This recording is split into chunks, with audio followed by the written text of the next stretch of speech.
Pues como quedamos el día de ayer, que fue una mini conferencia, ahora sí tenemos más tiempo y lo dedicamos a contestar preguntas de ustedes.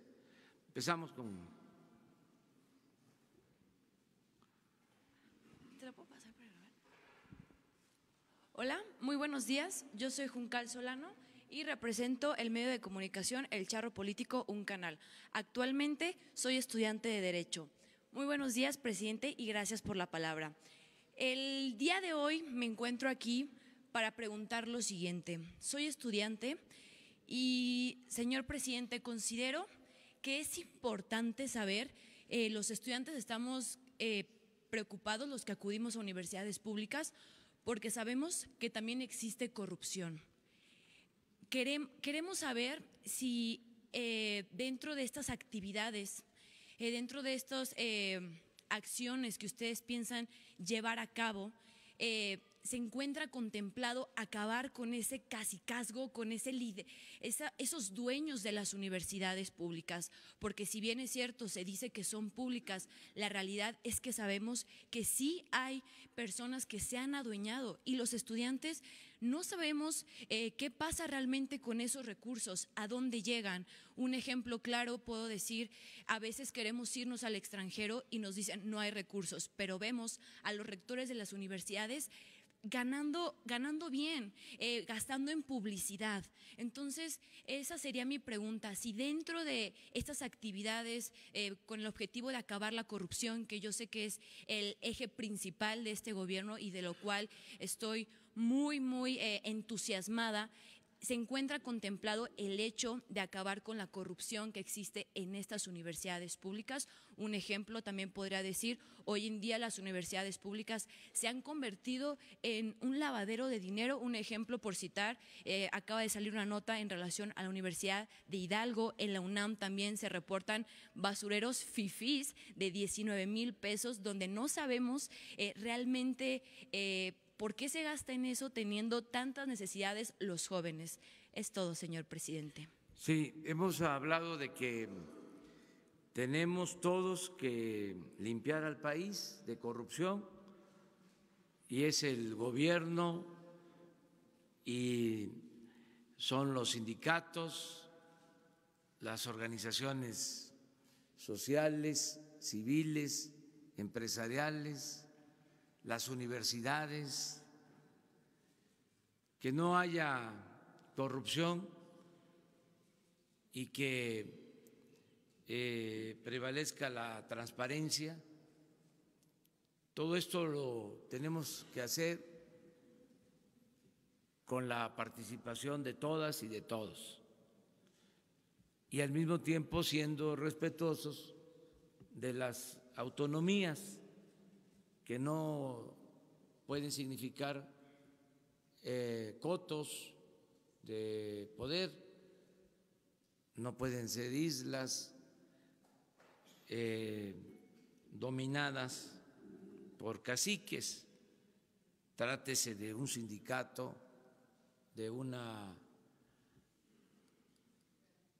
universidad o de cualquier organización gubernamental, aunque sea autónoma, al final de cuentas todos tenemos la obligación de informar.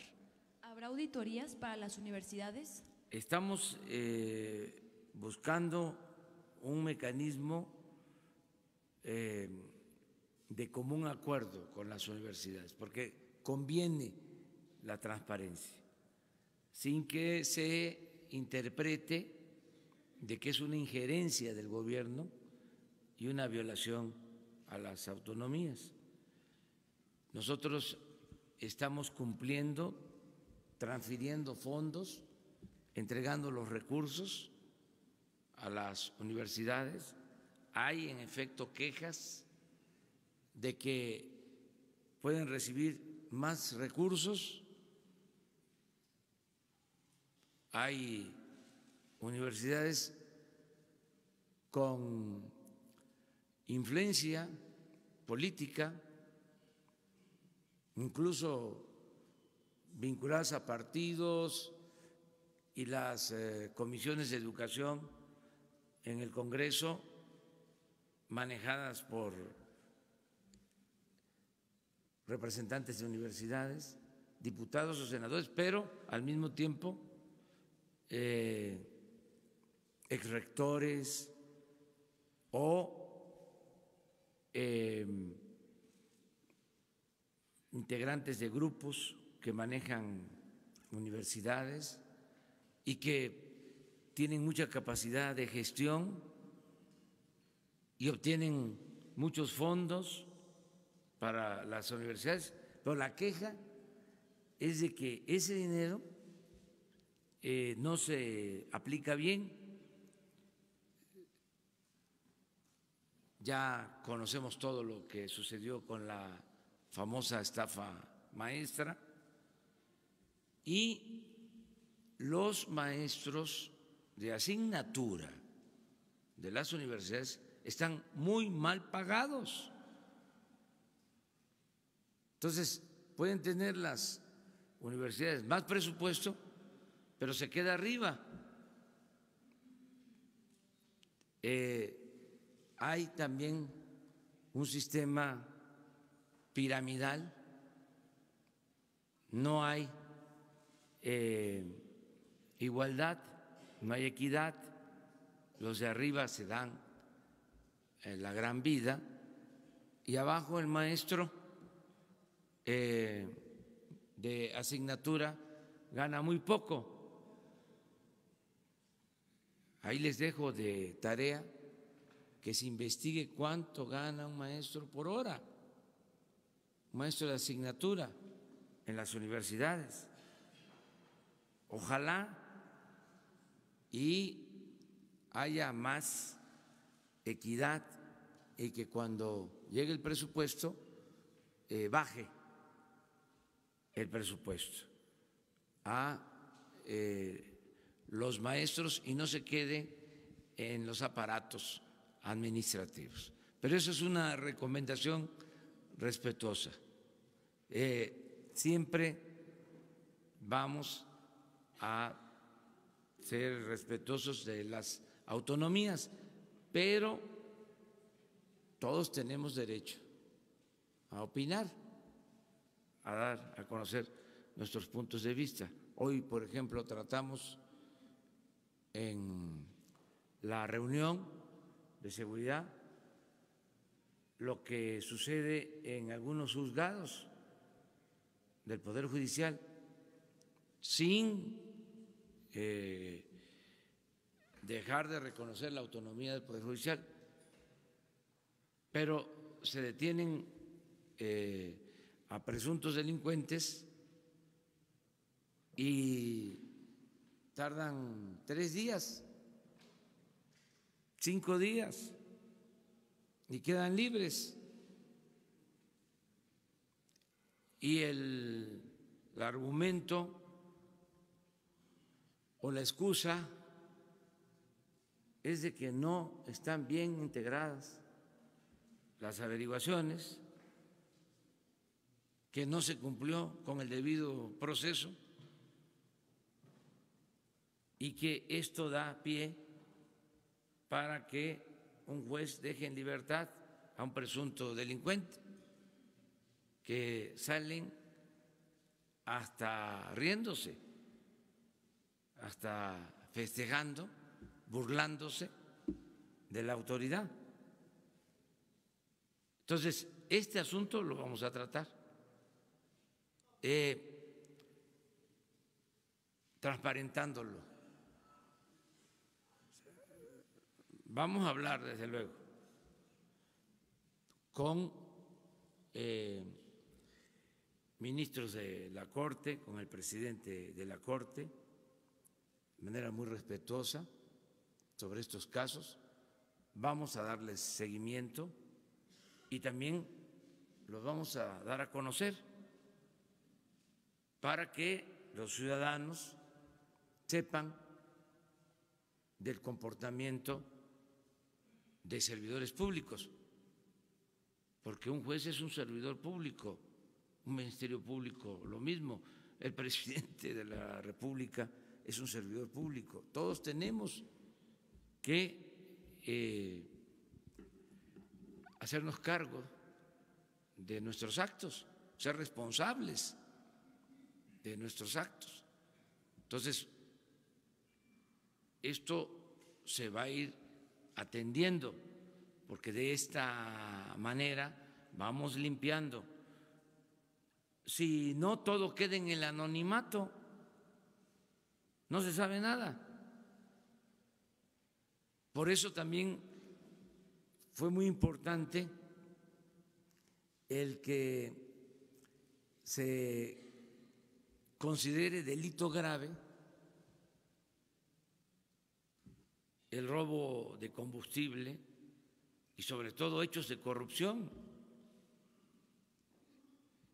Ya pronto se les va a informar a ustedes cómo van a quedar las reformas constitucionales para convertir en delito grave hechos de corrupción.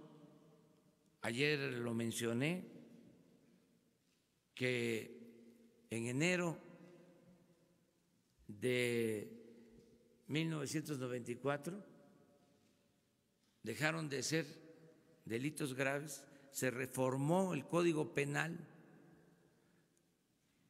para que no se consideraran delitos graves actos de corrupción desde 1994. Por eso es una gran reforma la que se está por terminar de aprobar en las legislaturas.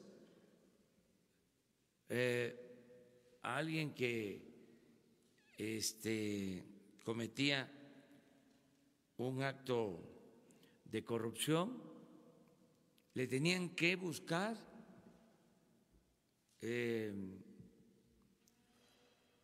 alguna relación con lavado de dinero, porque los hechos de corrupción no se consideraban delito grave y podían salir bajo fianza. En cambio, el lavado de dinero sí era delito grave y no salían bajo fianza. Entonces, por eso a muchos de los que tienen en la cárcel o están en la cárcel por corrupción se les está también acusando de delito grave. Si no, no estarían. Entonces, todo esto se hizo de manera deliberada, que no me vengan con el cuento de que fue una reforma legal casual o apegada a las nuevas concepciones del derecho. No, todo fue concebido para proteger a corruptos. Yo comentaba en una ocasión que habían legisladores famosos, abogados, que siempre se oponían a reformas para castigar el influyentismo y nunca se hicieron modificaciones al marco legal. Pero bueno, ya nos desviamos, pero es interesante el tema. Presidente de México, buenos días. Carlos Pozos, de Líderes Mexicanos y Petróleo y Energía. Presidente, usted como el primer mandatario de la izquierda mexicana en el poder, a 101 días de su mandato, ¿considera usted que ha demostrado que no es un peligro para México? Y en ese sentido, si podría usted ahora convocar y firmar un acuerdo nacional con las fuerzas de la sociedad para hacer de la honestidad una forma de vida y de gobierno. Bueno, yo creo que estamos gobernando para todos, ayer lo dije. Les recuerdo lo que me comentó un migrante durante la campaña en San Quintín, Baja California, un adulto mayor, un migrante poblano que vive en San Quintín, terminó un acto y me buscó. En la multitud estaba yo despidiéndome hasta que me encontró y me dice, así como el presidente Juárez separó al Estado de la Iglesia, porque a Dios lo que es de Dios y al César lo que es del César, ahora lo que se necesita es separar al poder económico del poder político y que el gobierno represente a todos los mexicanos.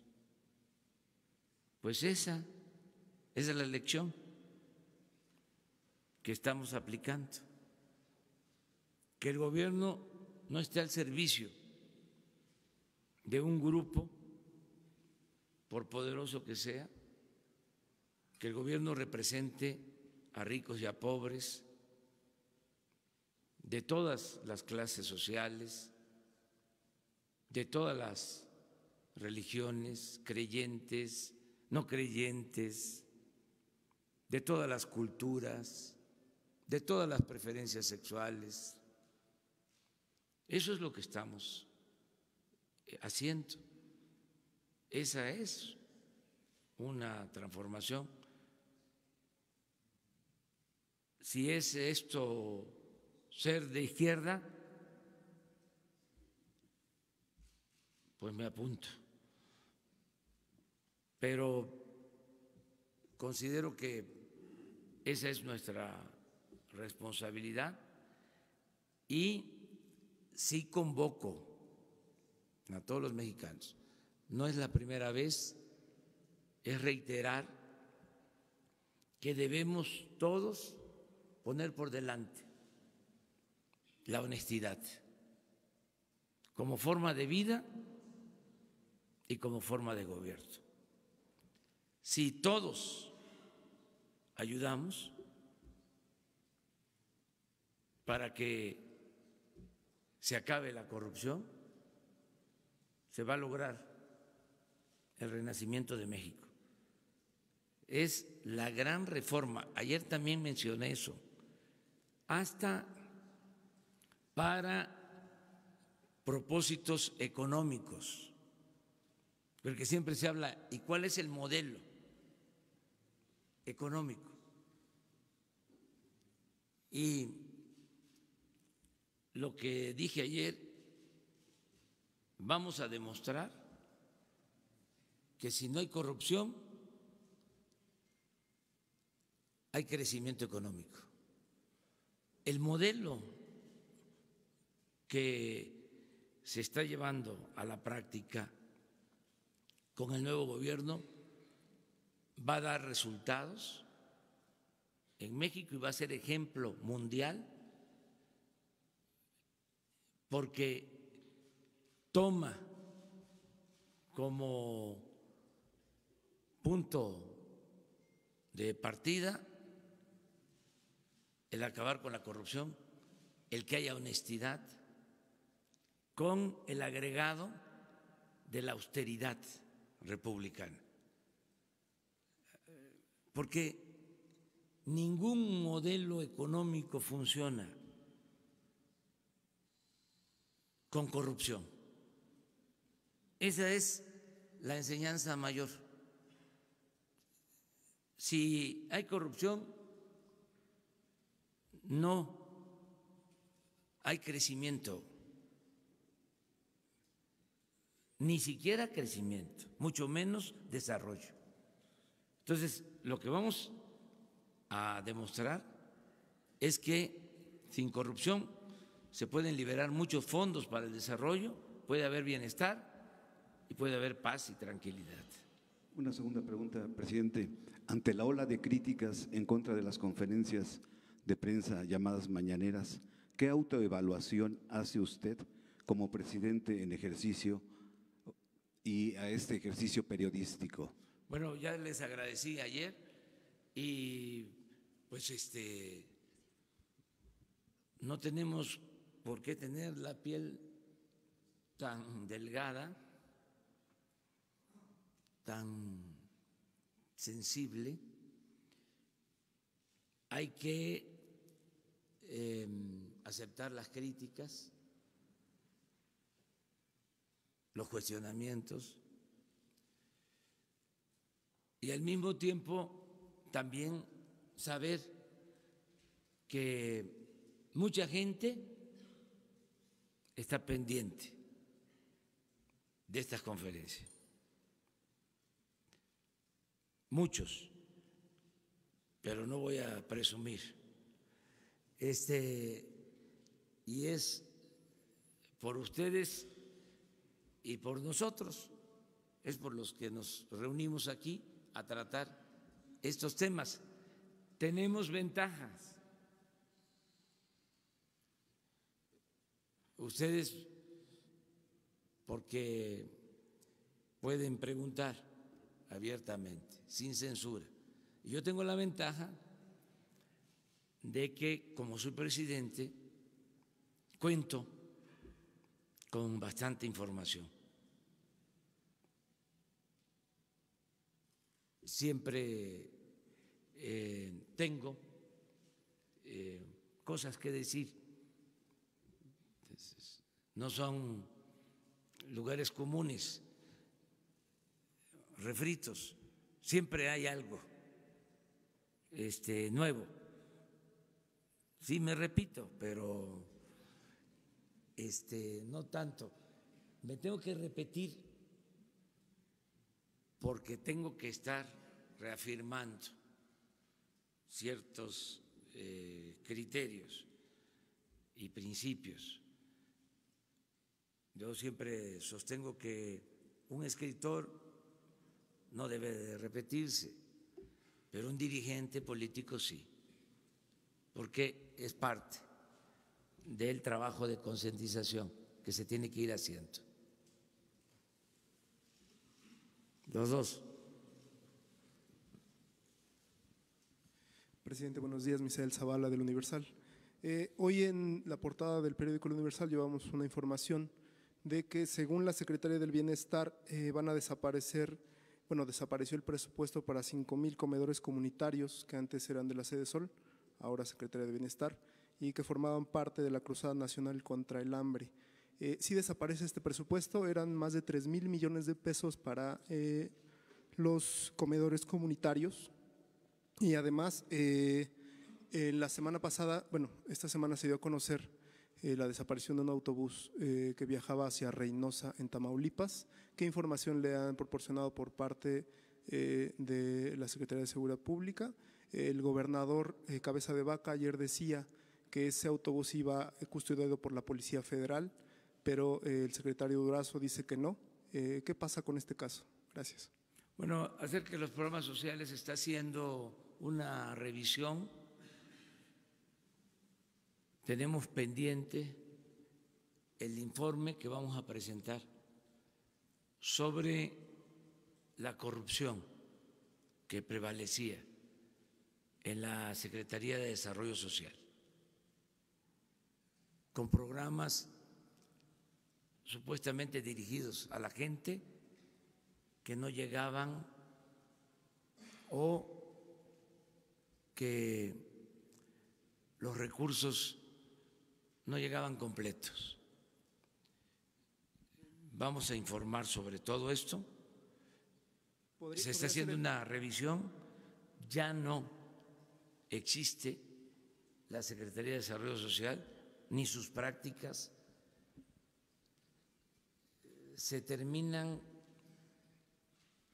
alrededor de 30 años de estos programas electoreros que solo mediatizaban y que daban pie a la corrupción, utilizando el nombre de gente humilde, de gente pobre. Todo eso se termina. O sea, era primero hasta, no sé qué me da pronunciar la palabra porque fueron de las cosas que hicieron también, plagiaron términos, conceptos que se utilizaban en la lucha social, pero primero era solidaridad, luego, no sé, oportunidades, luego progresa, luego prospera, etcétera, etcétera, etcétera. Eso se acaba ya. Tan no funcionaron esos programas que creció la pobreza en el país y sobre todo la desigualdad. Entonces todo eso se termina. Y claro, quienes usufructuaban esos programas, no beneficiarios, sino administradores de esos fondos, no están contentos. Entonces se está haciendo una limpia y vamos a presentarles a ustedes cómo en los últimos tiempos se manipulaban los programas sociales. Porque cuando se habla de estancias infantiles, se habla de personas con discapacidad, comedores, se piensa de que eran programas muy buenos y que ¿cómo van a desaparecer? Pues se va a demostrar de que habían cuando menos irregularidades y desviaciones y no se ayudaba realmente a la gente. Acerca de los migrantes sí tenemos información, estamos indagando este caso. Hoy lo tratamos en la mesa de seguridad. No hay indicios de que haya sido custodiado el camión, no hay información por la Policía Federal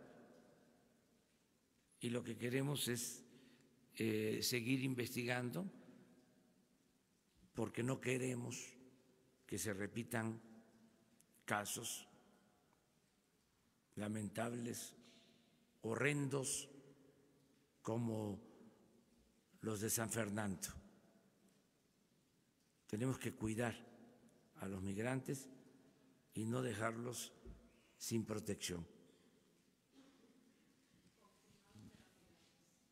Sí se confirma que eran migrantes, eso sí.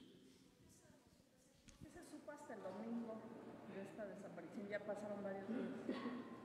Se tiene información desde hace algún tiempo y se está investigando. Hoy se presentó un informe sobre este tema, por eso puedo contestarles. Siempre investigamos y estamos atentos, no ocultamos información.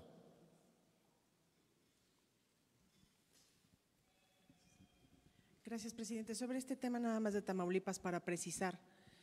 El hecho de no haber hecho público la información sobre el presunto secuestro de los migrantes permitió que siguieran las rutas de los autobuses y eso no puso en riesgo a esos pasajeros y a esos otros migrantes, el hecho de que el gobierno de Tamaulipas no haya informado sobre este caso. No creo. Siento que se está investigando para tener certeza, porque hay hipótesis de que es una forma de introducirse al territorio estadounidense, que no es que desaparezcan, sino que cruzan así la frontera. Ya van 2 casos parecidos. ¿En este gobierno? Sí, por eso estamos investigando a fondo. O sea, esa es la instrucción.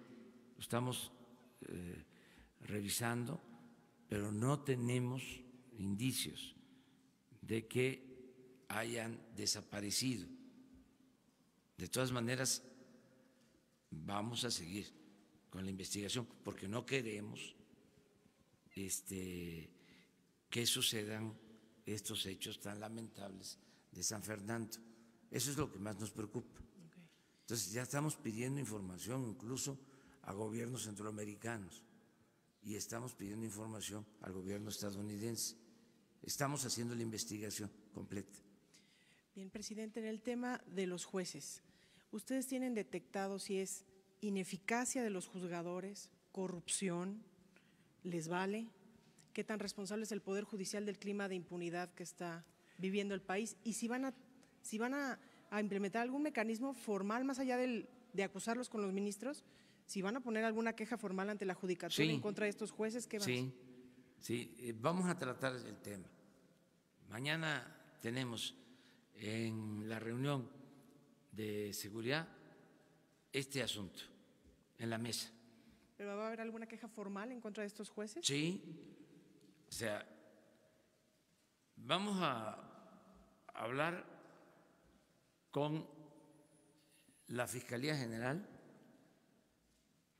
y con el Poder Judicial en muy buenos términos con respeto a sus autonomías, pero ellos comprenden que son temas importantes, porque si nosotros ponemos a disposición de una autoridad, de la Fiscalía, a un presunto delincuente, o la Fiscalía hace lo propio y pone a disposición a un presunto delincuente, a un juzgado, y se le libera, ¿sí? Entonces se tienen que buscar las causas. Si es un problema técnico de las fiscalías, porque también hay deficiencias, hay que atenderlo.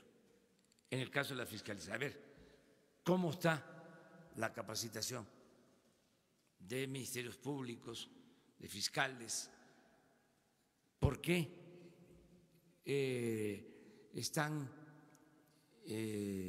incompletas o no sólidas las consignaciones, qué está fallando,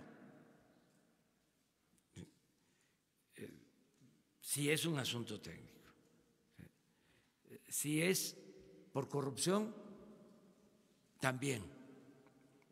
Sí. No se pueden ocultar las cosas, ya no es lo mismo, se transparenta todo. ¿Qué es lo que venía sucediendo? Se detenía a alguien y a los 3, 4, 5 días se le liberaba. ¿Y quién lo liberaba? El juez. ¿Y quién es ese juez? Nadie sabía. Nadie sabía sobre qué juez. Y si ese juez ya había en otras ocasiones hecho lo mismo. O sea, jueces a modo, jueces al servicio de la delincuencia. Eso no. O sea, porque si nos callamos, pues nos convertimos en cómplices, pero no es cómplices, ¿cómo que dicen los abogados? Encubridores. Encubridor. Presidente, Encubridor. y por último preguntarle si en estos 100 días de gobierno ya tienen algún avance concreto en las indagatorias sobre la corrupción en el sector salud. Hoy se publica un diagnóstico de la Secretaría de que en el sureste hay un desastre. ¿Veremos a los responsables de este desastre en la cárcel? ¿Tienen ya más detalles sobre el asunto de la corrupción de los medicamentos, en la compra de medicamentos? Sí, pues lo que dimos a conocer. Hoy les vamos a dar a conocer lo de los proveedores y ayúdennos también a investigar, ¿no? O sea, es que imagínense si se compran alrededor de 4,000 millones de dólares, un poco más, de medicinas y de materiales de curación, y un proveedor vende 1,000 millones de dólares,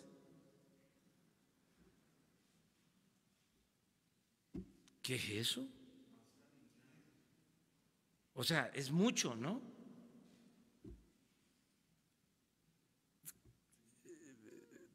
Puede ser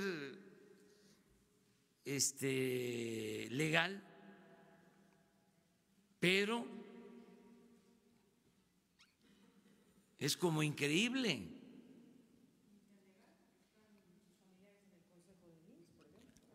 No, pero ese no. No. Eso que ustedes publican, porque estoy pendiente, no de lo que ustedes publican, de todos, lo que ustedes publican, o sea, es mi trabajo informarme.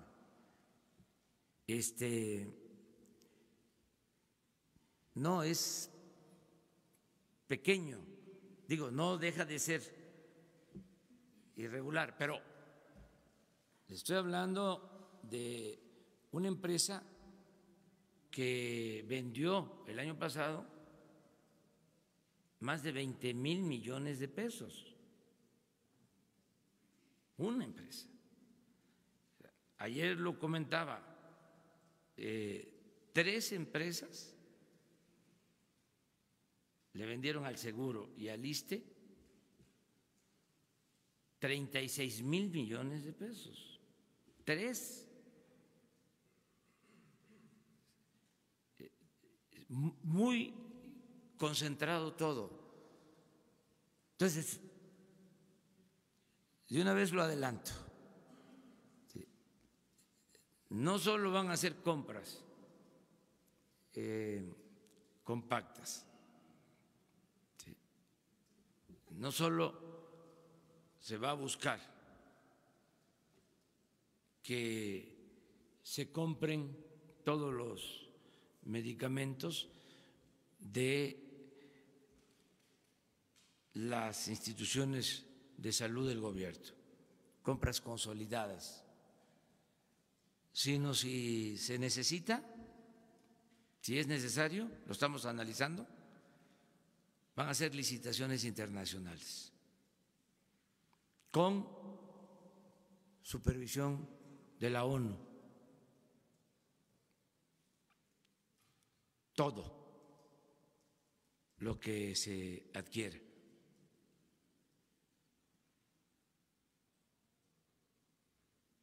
Porque es mucho lo que se pierde, se fuga en todo lo que es el sector salud.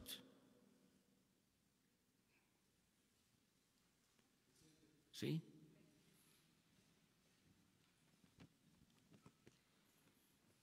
Muy buenos días, señor presidente. Andrés Manuel López Obrador. Me llamo Pati Estrada, mexicana, con más de 20 años de periodista en Estados Unidos, en diferentes medios de comunicación. Represento hoy el show de Alex, el genio Lucas, que se transmite en 90 ciudades del país, y del periódico de Dallas Digital, Hoy Dallas. Y bueno, estas son mis preguntas. Usted nos ha dicho a los periodistas que hagamos nuestra tarea y yo hice mi tarea y aquí vengo.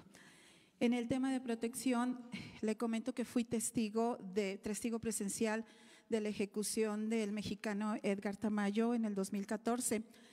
Fue ejecutado por el asesinato de un policía en Texas. Edgar Tamayo le comentó a la periodista Patricia Giovini, que escribió el libro Protocolo de la Muerte, que ella narra pues las historias de todos los sentenciados a muerte en las cárceles de Estados Unidos. A 5 días de su ejecución, esto es lo que le dijo Edgar Tamayo a Patricia Giovini: te platico que el consulado me va a traer a mis hermanos. No los he visto, pero me los traen cuando ya me van a quitar la vida. ¿Por qué nunca nos escuchan antes de tener una fecha de ejecución? Y luego lo hacen cuando tienen a los periodistas encima para pararse el cuello. No soy el único con quejas en contra del consulado en Houston. El gobierno mexicano debería hacer una investigación. Por ejemplo, siempre me niegan ver una copia del reporte en el que le dicen a la Secretaría de Relaciones Exteriores lo que hace por nosotros, de nuestra situación aquí en el corredor de la muerte. Se los he pedido y me ignoran. Entonces pienso, ¿qué pueden estar diciendo en este reporte? Muchas mentiras. Eso es lo que escribió Edgar Tamayo a la periodista Giovini. Entonces mi pregunta es, ¿usted cree que sea posible que el consulado mexicano, la red consular, a través del Departamento de Protección, conceda esos informes sobre lo que hacen los cónsules de protección a los presos en cárceles en Estados Unidos, sobre todo en los sentenciados a muerte, no solo en el caso de Tamayo, sino en otros casos? Otra pregunta, señor presidente, es en el área de documentación.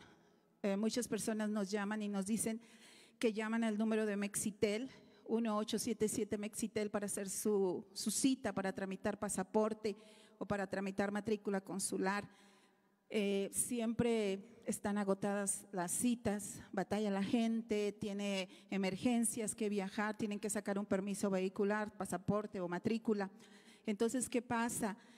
Yo hice una llamada y resulta que me entero que hay consulados en donde a un lado, donde sacan copias, por ejemplo, venden las citas para Mexitel para tramitar pasaporte o tramitar matrículas. Por ejemplo, se anuncian en las redes sociales como Facebook y dice: yo tengo 40 citas para trámites de pasaporte y matrículas mexicanas. Para mayor información, comunícate conmigo. Yo no sé si la gente que supervisa Mexitel tiene conocimiento de esto, de que hay coyotaje, que alguien acapara en un servicio que debe ser gratis, pues ya los connacionales tienen que estar pagando hasta $20, $30 y sobre todo la tediosidad de tener que esperar cuando tienen alguna emergencia. Esa es otra pregunta, esa es otra sugerencia, si es posible que se investigue esta situación en Mexitel, señor presidente. Y acerca de que usted tiene la intención de convertir los consulados en defensorías o procuradurías, hice mi tarea. Le comento que en el condado Harris, en Houston, hay un comisionado que se llama Rodney Ellis. El comisionado Ellis tiene un programa piloto que se llama Estrategia de Defensoría del Migrante. Es un programa para ayudar a defensa legal de migrantes. La ciudad de Houston tiene una gran cantidad de migrantes. De hecho, hay 90 consulados de todo el mundo en Houston. Entonces, esto se lo menciono por si le interesa estudiar una coalición con este comisionado y ayudar en su plan que tiene de defensorías. Ahora bien, lo que hace el comisionado Ellis es para defensorías de migrantes en el tema de legal de cuestiones o delitos estatales o locales. Sin embargo, de ahí se podría proyectar a tema de defensoría en cuestiones federales, como es el tema de migración, y de una manera coordinar las acciones jurídicas de defensa del migrante con abogados mexicanos en este caso y con abogados estadounidenses para que formen esta coalición y se lleve a cabo su propuesta de defensoría del migrante, que sería muy oportuna. Le manda un saludo a la comunidad mexicana, señor presidente. Muy bien, Gracias. Tu preocupación por la defensa de los migrantes y que funcionen adecuadamente los consulados, en eso estamos. Tu planteamiento ha sido registrado, copiado y lo vamos a entregar yo personalmente al secretario de Relaciones Exteriores, a Marcelo Ebrard. Estamos precisamente presentando al Senado a los nuevos cónsules en Estados Unidos. Son 50 consulados y queremos que protejan a los mexicanos, a los 24 millones de mexicanos que viven, trabajan en Estados Unidos. Estamos buscando también, por lo mismo, que los consulados se conviertan, digo siempre, en una especie o algo parecido, matizo, para que los formalistas no refuten diciendo que eso no es posible. Pero lo que queremos en la práctica, en los hechos, es que los consulados sean como procuradurías de la defensa de nuestros paisanos migrantes. Ese es el enfoque que queremos darle y lo vamos a seguir haciendo, defendiendo derechos humanos, aunque se trate de sentenciados a muerte. Nosotros tenemos la obligación política, moral, de atenderlos, de protegerlos, de defenderlos. Nosotros no estamos a favor de la pena de muerte. Si en Estados Unidos está establecido este severísimo castigo, nosotros siempre vamos a defender la vida de los seres humanos. Inclusive la diplomacia mexicana ha acudido a organismos internacionales siempre para proteger a condenados a muerte en Estados Unidos. Y han habido sentencias a favor de condenados a muerte. En algunos casos no se han cumplido con recomendaciones de organismos internacionales. Nosotros vamos a estar muy pendientes porque somos respetuosos de las leyes, de la soberanía de otros países, pero al mismo tiempo somos un país libre, independiente y también soberano. Entonces, hay con el gobierno de Estados Unidos una relación de mucho respeto. Ayer lo dije, no queremos la confrontación, queremos una relación de amistad, pero eso no implica que nos quedemos callados o no defendamos a nuestros paisanos migrantes. Entonces, seguramente aquí con Jesús Ramírez te tomamos todos los datos y te van a buscar de parte de la Secretaría de Relaciones Exteriores, y nos importan mucho los comentarios y las aportaciones.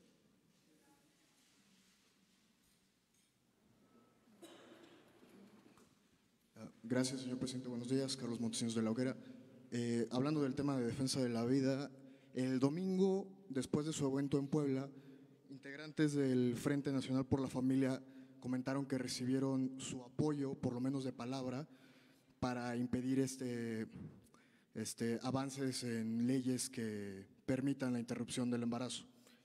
Primero, si es verdad que esto sucedió, que sí les expresó su apoyo.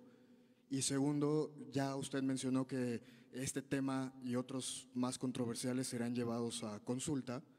Entonces, primero saber si, como ocurrió con el aeropuerto o como ocurrió con la termoeléctrica, usted también expresará su opinión antes de la consulta, de acuerdo a lo que ocurre. Muchas gracias. Sí, miren, en este caso me reservo la opinión porque no quiero polemizar, no quiero tomar partido. Ya hablé de que represento a todos los mexicanos y a todos les debo respeto. Entonces, por lo pronto, no me meto.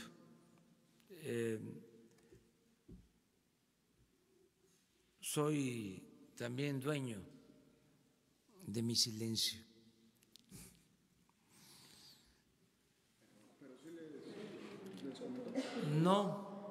No, porque no me estoy metiendo en el tema. O sea, sencillamente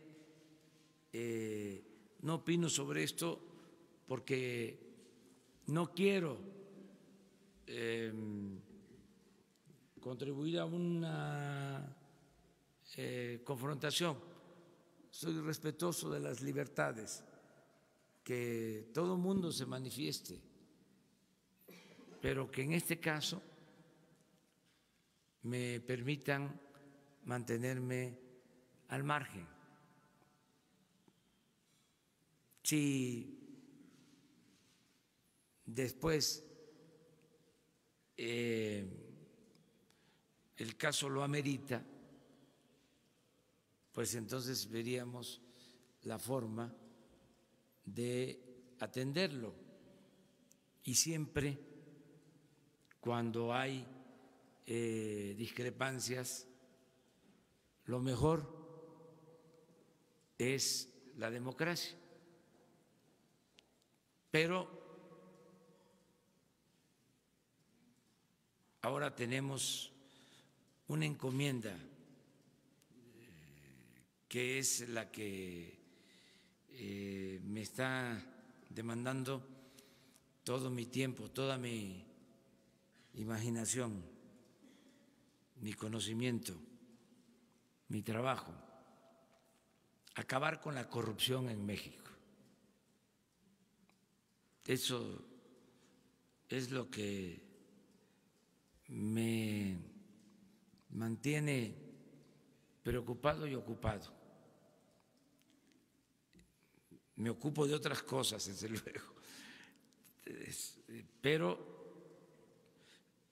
estoy dedicado a eso, porque considero desde hace tiempo, no de ahora, puedo probar que lo escribí en un libro hace 30 años. Tengo un relato sobre el daño que causa la corrupción. He escrito sobre eso. Conozco lo que decía, por ejemplo, Daniel Cosío Villegas sobre la corrupción. ese gran escritor, uno de los mejores historiadores de México.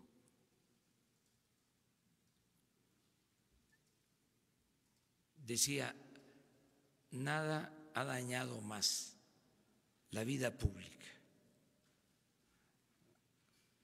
de México que la corrupción política. Decía una cosa interesantísima, decía, la corrupción política es la causa principal, la corrupción es la causa principal de la desigualdad.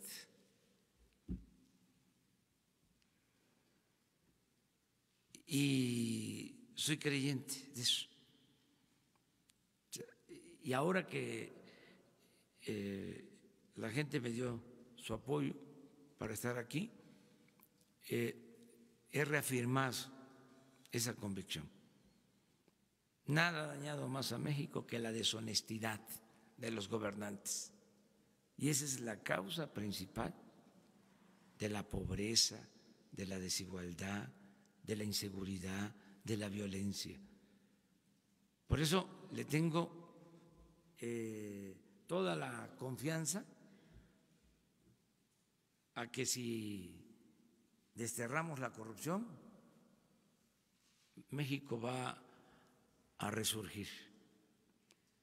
Por eso también no me puedo meter en muchos temas. O sea, este es un tema para mí central, básico. Ese es mi tema principal. ¿Los dos? Gracias, presidente. Dos preguntas.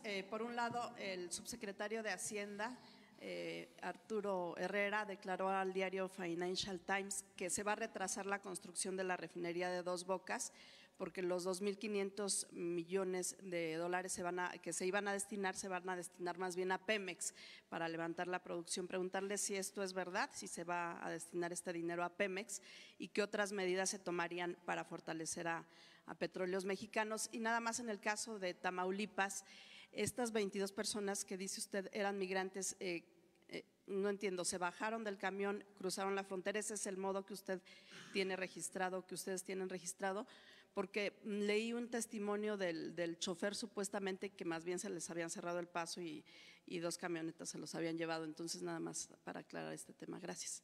Esto último es cierto, que así se dieron las cosas, según el informe que nosotros tenemos, pero que a partir de ahí ya no se supo más. No es que se bajaron del autobús y se fueron a cruzar la frontera, no, los detuvieron. ¿Pero se los llevaron y así cruzaron para Estados Unidos? No se sabe ya más de eso y solo hay el testimonio del chofer, solamente. No, y tampoco de la Policía Federal ni nada por el estilo.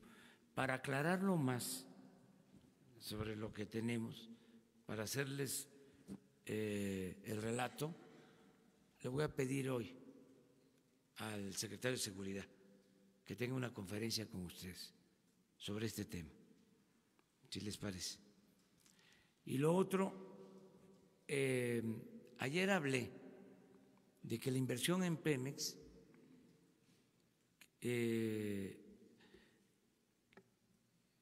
crece en 40% con relación a lo que se invirtió el año pasado, 40% más. Y en el caso de la Comisión Federal de Electricidad, también aumenta la inversión pública en 60%. Pero adicionalmente, y eso no lo dije, se cuentan con 50,000 millones de pesos para la refinería. aparte de lo de Pemex. Entonces, sí tenemos presupuesto. Y es muy probable que se haga el anuncio sobre la licitación el 18 de marzo. No hay retraso. No, estamos muy bien y se va a construir la refinería. Se va a terminar en 3 años, como se contempló, y va a costar de 6 a 8 mil millones de dólares. ¿Habrían nuevas medidas para petróleos mexicanos? Sí, es que adicionales.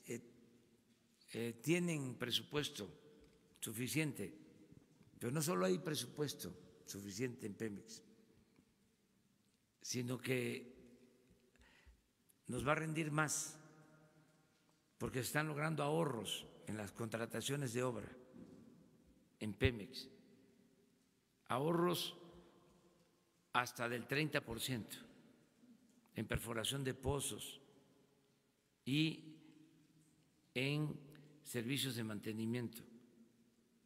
Vamos a hacer un informe el día 18 de marzo sobre la situación de Pemex.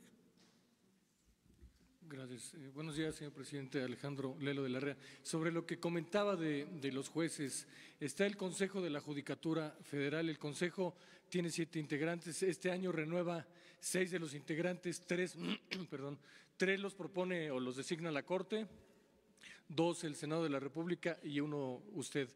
¿Cuál sería el perfil y el encargo que le haría a ese comisionado consejero de la Judicatura, el que usted propusiera para que precisamente tratara de controlar? El Consejo tiene atribuciones de nombramiento de jueces, de sanción, de adscripción e incluso de remoción. ¿Cuál sería ese encargo que le haría? La segunda pregunta, presidente. En el 28 de enero incautaron unas embarcaciones en Dos Bocas porque traían huachicol. Se presume que también estas embarcaciones pertenecen a empresas, y no solo estas, sino otras que hacen alguna especie de trampa para obtener la bandera mexicana y hacer cabotaje. Eso lo denuncia la Cámara Nacional de la Industria de la Transportación Marítima. Esta bandera la entrega la Secretaría de Economía. ¿Qué haría ahí usted para tratar de evitar que se haga esta trampa de que presuntamente empresas extranjeras utilicen empresas que conforman México para librar este impedimento legal? Y ya nada más, si nos pudiera adelantar, sé que vienen 50 nombres por parte de inteligencia financiera de empresas, funcionarios, exfuncionarios y políticos vinculados a esta red de venta de medicamentos. ¿Nos podría adelantar algo? Gracias, presidente. Bueno, creo que el Consejo de la Judicatura es como el poder judicial del Poder Judicial. Es la instancia encargada de que no haya corrupción al interior del Poder Judicial. Si este Consejo funciona bien, se va a avanzar bastante. Todo esto lo digo con todo el respeto al Poder Judicial. Creo también que el presidente de la Suprema Corte de Justicia es una gente recta, que va a hacer todo por limpiar el Poder Judicial. Le tengo confianza. De modo que sí se va a avanzar. Lo que sucede muchas veces es de que se puede limpiar una institución, un gobierno, un poder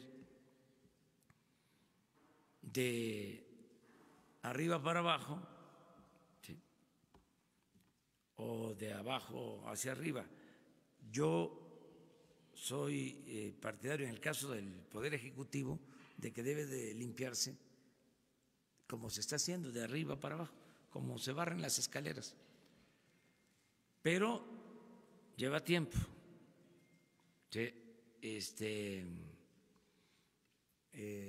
Limpiar la mugre lleva tiempo.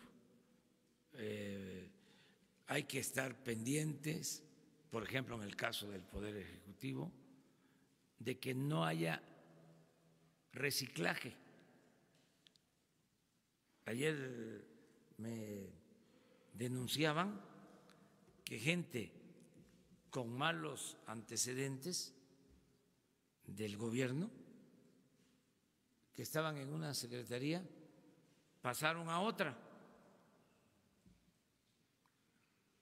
como si nada. Entonces, todo esto pues lleva tiempo, ir viendo quién es quién. Y ustedes nos han ayudado y nos van a seguir ayudando. Pues lo mismo en el Poder Judicial. O sea, se puede dar tiempo para que en 6 años haya una renovación en la Corte, en el Consejo de la Judicatura, pero ¿y los juzgados? ¿Sí? ¿Qué pasa con magistrados? ¿Qué pasa con jueces? O sea, es todo un proceso. Ahora, hay que iniciarlo y considero que lo mejor es no tolerar que no haya impunidad, que haya transparencia de verdad, no el Instituto de la Transparencia, bueno, también, sino el que haya denuncia pública en medios de comunicación, en las redes sociales. Eso ayuda mucho. Que no se tolere, coloquialmente lo voy a decir, que todo el que sea corrupto sea lampareado.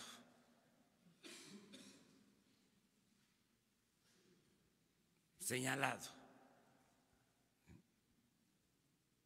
Desde luego, cuando hay pruebas, cuando hay elementos. No callarnos.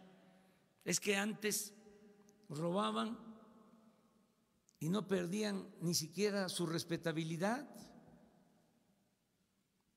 Hasta se les decía a los hijos: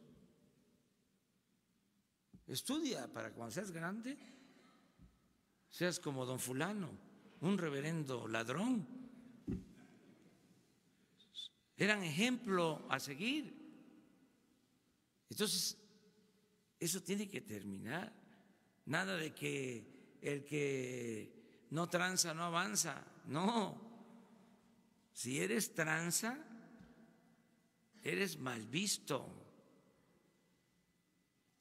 Y no solo te afectas tú y afectas a la sociedad, afectas a tu familia, afectas a tus hijos.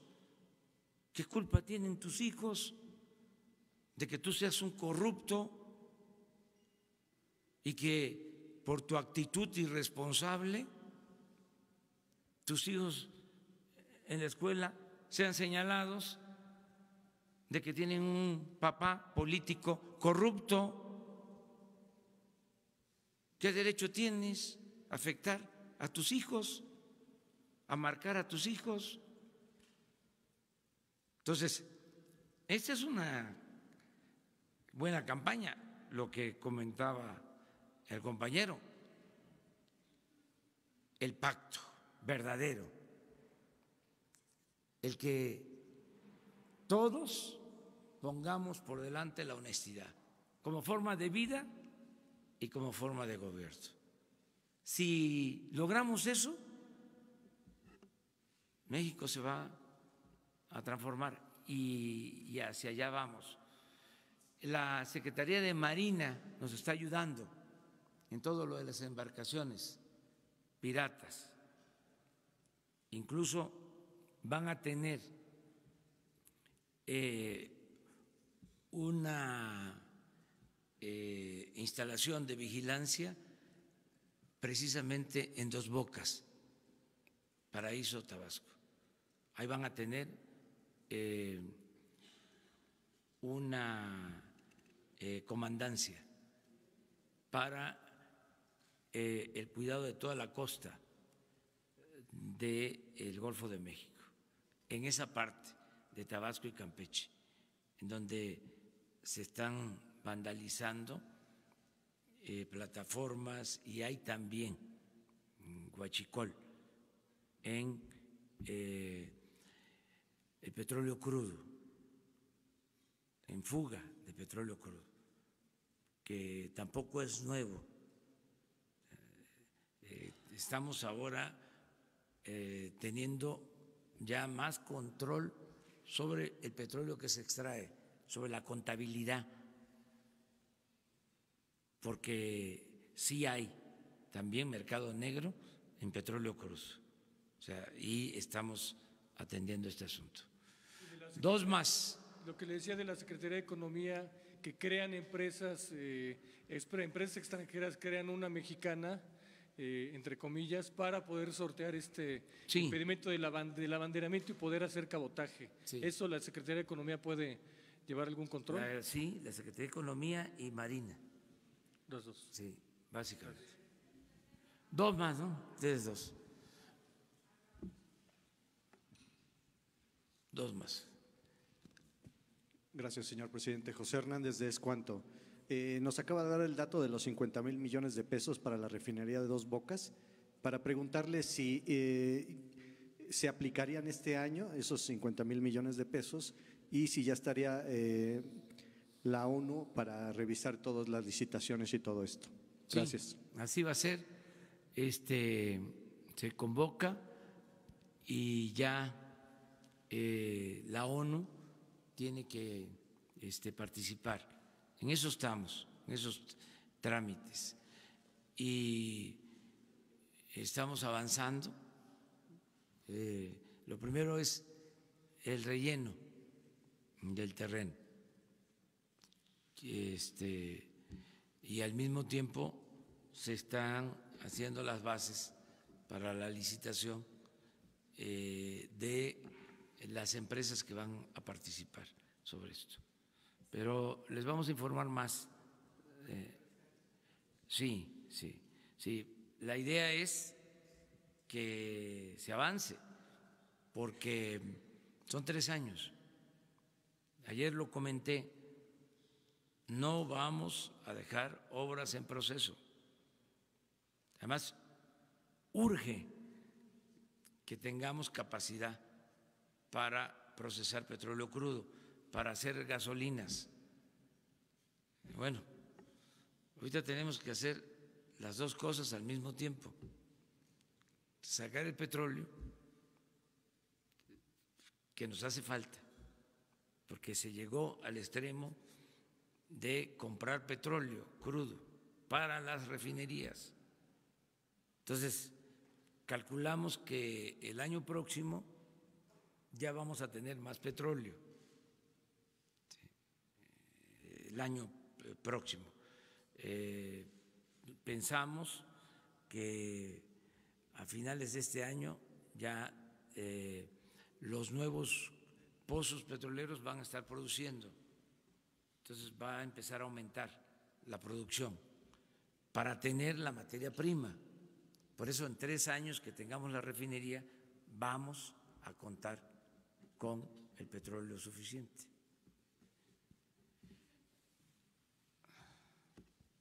Buenos días, presidente. Noemí Gutiérrez, de Efecto TV.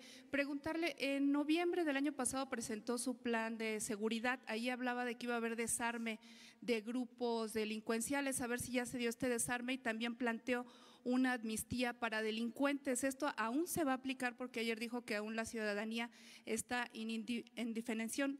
Y también preguntarle del caso de Tamaulipas. Dijo que también hay 2 casos más que tiene registrado el gobierno. ¿De cuántas personas estamos hablando de que pudieran haber estado en una situación similar? Gracias. Hoy se los explica Alfonso Durazo, sobre los dos casos de migrantes y lo que estamos haciendo. ¿Qué otra cosa me preguntaste? Sobre lo de la Guardia. Es un proceso, miren. Primero, era sobre el desarme de grupos delincuenciales. Sí, eso lo planteó el año pasado, y también de la amnistía acotada para delincuentes. Sí, es un plan de seguridad. Pero lo primero es todo lo que tiene que ver con el empleo y el bienestar. El 80%, para mencionarlo en términos cuantitativos, de nuestra estrategia de seguridad pública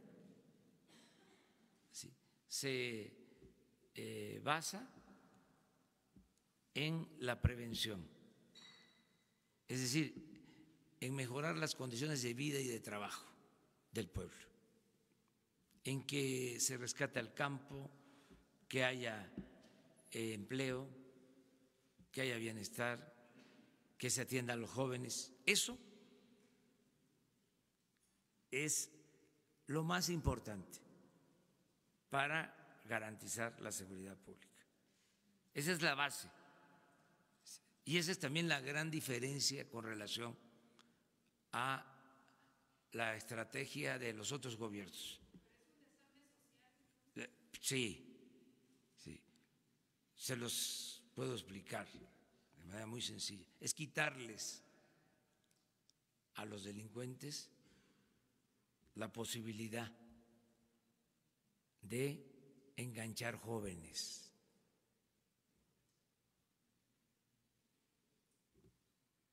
O sea, es como quitarle a los huachicoleros, a los que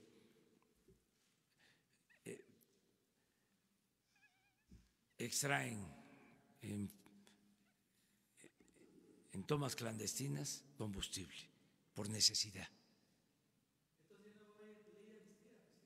Espérenme. Eso primero. O sea, la paz y la tranquilidad son frutos de la justicia. Esa es la concepción. Muchos dicen, sí, pero ¿qué se va a hacer? O sea, porque siempre se piensa, o es lo que nos metieron en la cabeza, de que la seguridad son policías, son soldados, son cárceles, son leyes severas, amenazas de mano dura. No.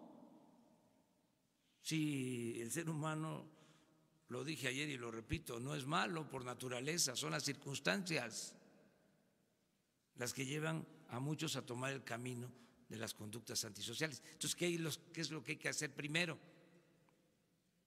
Pues crear nuevas condiciones de justicia.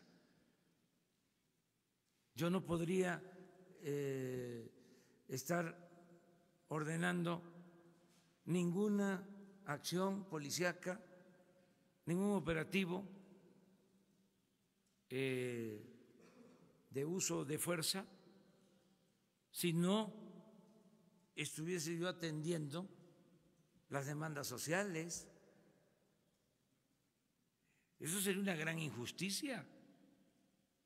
Eso no es hacer un buen gobierno. Eso es inhumano. Eso es autoritarismo.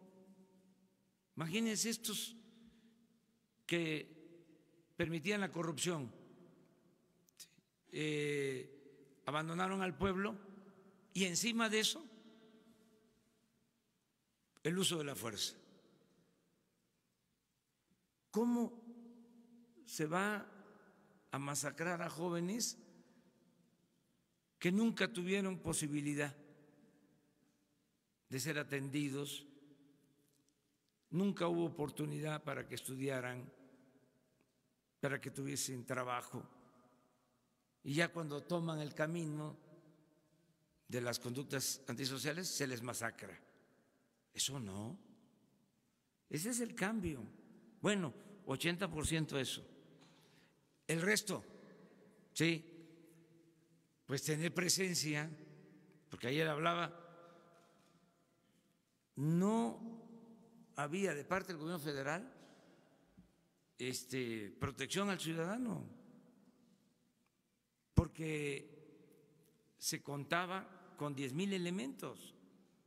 El Ejército y la Marina que decían, están en la calle y están haciendo funciones, tareas de seguridad pública. No, estaban realmente dedicados a operativos para combatir el narcotráfico, no en labores de seguridad pública de manera estricta. Entonces, ¿qué se logró con lo de la Guardia? Pues ahora sí, el Ejército, la Marina nos van a ayudar a garantizar la paz, la tranquilidad, a que haya seguridad pública. Ese fue un gran avance. Entonces, ese es el siguiente paso, tener presencia, ya no 10,000, sino poder tener 120,000 elementos distribuidos en todo el país. Primero lo social, luego la presencia para garantizar la seguridad pública, que no haya homicidios, que no haya robos, que no haya secuestros. Luego, a ver, vamos a portarnos bien todos, no descartamos revisar lo de consumo de drogas. Antes de eso, porque no tarda, ya me urge iniciar la campaña de orientación a los jóvenes. Va a haber una campaña nacional en medios para orientar a los jóvenes a que se le diga no al consumo de drogas por el daño que ocasiona. Porque si aumenta el consumo, se nos complica más. Entonces, tenemos que llevar a cabo una campaña hablando con los jóvenes. Una vez que empiece esa campaña, vamos a dedicar más tiempo de la conferencia diaria a hablar con los jóvenes. O sea, porque, a ver, el porqué de la droga. ¿Sí? A ver, ¿cuál es la insatisfacción que se tiene para el consumo de la droga? O sea, ¿cómo le hacemos? Vamos a abrir el debate con ellos, con los jóvenes. ¿Sí? ¿Qué se necesita? ¿Sí? ¿Por qué escaparse con la droga? Si saben el daño que se ocasiona, por ejemplo, en drogas como el cristal, que destruyen, ¿cuánto tiempo de vida? ¿Por qué ese suicidio? ¿Y qué opciones, qué alternativas, en qué podemos ayudar? ¿Cuál es el daño que se ocasiona? Tratar esto aquí. Yo espero que los mejores creativos de México nos ayuden. Le he pedido a Jesús Ramírez que se prepare esta campaña, que es la que más nos importa. Entonces, son los pasos. Entonces, también, a ver, la revisión del consumo, ¿sí? El debate para ver qué se hace con la marihuana, ¿sí? Los acuerdos con el gobierno de Estados Unidos, que van a hacer ellos para que haya más control en la compra-venta de armas. Invitarlos si nosotros emprendemos este plan con los jóvenes de prevención, invitarlos a que hagan lo mismo, porque no solo es reducir el consumo aquí, también allá, porque si no baja el consumo en Estados Unidos, hay más tráfico. Y la posibilidad de la amnistía. Miren, estoy seguro, pero quiero